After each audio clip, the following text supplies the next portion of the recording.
Year 1958 में हजारों लाखों लोगों ने मिलकर लाखों स्पैरोज को मार दिया था। और फिर उसके बाद जो हुआ उसे सुन के आप हैरान रह जाएंगे। या फिर मेडिकल की दुनिया में अब तक की सबसे खतरनाक दवा निकाली गई जिसे प्रोडक्शन के कुछ सालों में ही बंद करना पड़ गया था। ऐसे फैक्ट्स जिसे सुन के आप दंग रह जाएंगे। अक्सर हम गलत डिसीजंस ले लेते हैं, लेकिन अगर बात लोगों या कंट्री से जुड़ी हो तो ये डिसीजंस बहुत खतरनाक साबित हो सकते हैं। ऐसे ही कुछ वर्स्ट डिसीजंस लिए गए थे। आइए जानते हैं। स्टे एंड लर्न फैक्ट्स में आपका स्वागत है। Fact number 1। बात है ईयर 1958 की, जब चाइना के राष्ट्रपति थे माओ जेडोंग। उनका सपना था अपने देश की जीडीपी को अमेरिका से आगे ले जाने का। इसलिए उन्होंने जो डिसीजन लिया वो हिस्ट्री के वर्स्ट डिसीजंस में से एक था। उन्होंने डिसाइड किया कि एग्रीकल्चर सेक्टर को आगे बढ़ाया जाए और इससे आए हुए पैसों को इंडस्ट्रियल सेक्टर में इन्वेस्ट किया जाए, उससे नई नई मशीनरीज खरीदी जाएं। इसके लिए 4 पेस्ट कैंपेन निकाला गया। इसमें मॉस्किटो, रैट्स, फ्लाइज और स्पैरोज को अगर हटा दिया जाए तो एग्रीकल्चर सेक्टर बूम करेगा। उनको लगता था कि स्पैरोज सारा अनाज खा जाती हैं, इसलिए इन्हें मार दिया जाए। मॉस्किटो, रैट और फ्लाइज तो किसी के हाथ नहीं आए, सिर्फ बची स्पैरोज। इस अभियान को जनता के बीच जोर शोर से फैलाया गया। जो जितनी स्पैरोज मारेगा उसको उतना ही बड़ा इनाम मिलेगा। हजारों लाखों लोगों को रोड पे आ गए, खेतों में चले गए। पूरे दिन बर्तन बजाकर गुलेल या फिर गन्स का इस्तेमाल किया गया। इस अभियान को इस तरीके से बढ़ाया गया कि लोगों को स्पैरोज को मारने में जरा भी हिचक नहीं थी। उनके घोंसले बर्बाद कर दिए गए, उनके बच्चे और स्पैरोज को ढूंढ ढूंढ कर मारा गया। इसका नतीजा ये हुआ कि इनकी पॉपुलेशन खत्म होने की कगार पे आ गई। लगभग 22 लाख से ज़्यादा स्पैरोज मारी गईं। इसके बाद जो हुआ वो नेचर से खिलवाड़ करने का नतीजा था।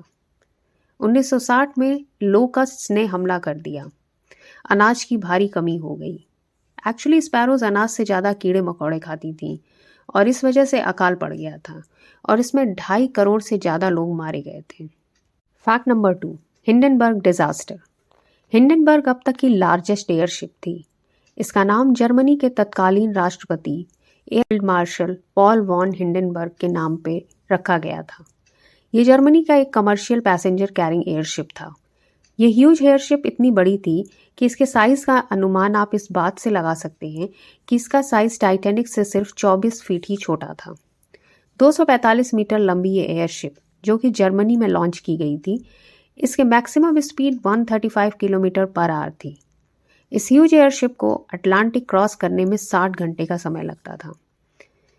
लेट 18th सेंचुरी के टाइम हाइड्रोजन और हीलियम के दौर में ये लॉन्च किया गया था, लेकिन यूएस ने उस टाइम पे हीलियम पे सेंक्शन लगाया हुआ था, इसलिए इसमें हाईली इनफ्लेमेबल हाइड्रोजन गैस भरी जाती थी। आपको ये जान के हैरानी होगी कि हाइड्रोजन गैस से भरे इस एयरशिप में 25 केबिन, एक बार और यहाँ तक कि स्मोकिंग लाउंज भी था। ये लाउंज इस तरीके से तैयार किया गया था ताकि कोई भी फ्लेमेबल गैस लाउंज के अंदर ना आए। लेकिन 1937 एक अनफेटफुल डे 6 मई को lake Horst naval air station new Jersey में 37 सेकंड के अंदर अंदर ये पूरी तरीके से डिस्ट्रॉय हो गया था। उस टाइम इसमें 97 पैसेंजर्स थे, जिसमें से 35 पैसेंजर और एक ग्राउंड क्रू की डेथ हो गई थी। इस एयरशिप में आग लगने के कारणों के बारे में अलग अलग थ्योरीज हैं, लेकिन ये एक ह्यूमन एरर के तौर पे आज भी देखा जाता है। Fact number 3। थैलियोडोमाइड डिजास्टर। ये biggest man made medical disaster ever के नाम से जाना जाता है, जिसकी वजह से 10,000 से ज़्यादा बच्चे डिफॉर्मिटीज़ के साथ पैदा हुए। थैलियोडोमाइड को बनाया था एक स्विस फार्मास्यूटिकल कंपनी सीबा इन 1953। ये एक ट्रैंकुलाइजर की तरह बनाया गया था। ये ड्रग प्रेग्नेंट वुमेन्स को दी जाती थी मॉर्निंग सिकनेस दूर करने के लिए, लेकिन इसके साइड इफ़ेक्ट्स दिल दहला देने वाले थे। जिन्होंने भी इस ड्रग को लिया वो बेबीज़ या तो डिफॉर्मिटीज़ के साथ पैदा हुए थे या पैदा होते ही मर गए। डिफॉर्मिटीज़ जैसे short arms, legs, heart defects, eye problem. बहुत सारे लोग इस मेडिसिन का शिकार हुए, लेकिन इतने सब के बाद भी ये मेडिसिन को इमीडिएटली डिसकंटिन्यू नहीं किया गया। स्पेन में थैलिडोमाइड 1970 से 1980 तक अवेलेबल थी। 5 साल के बाद भी इसे मार्केट से हटाया गया।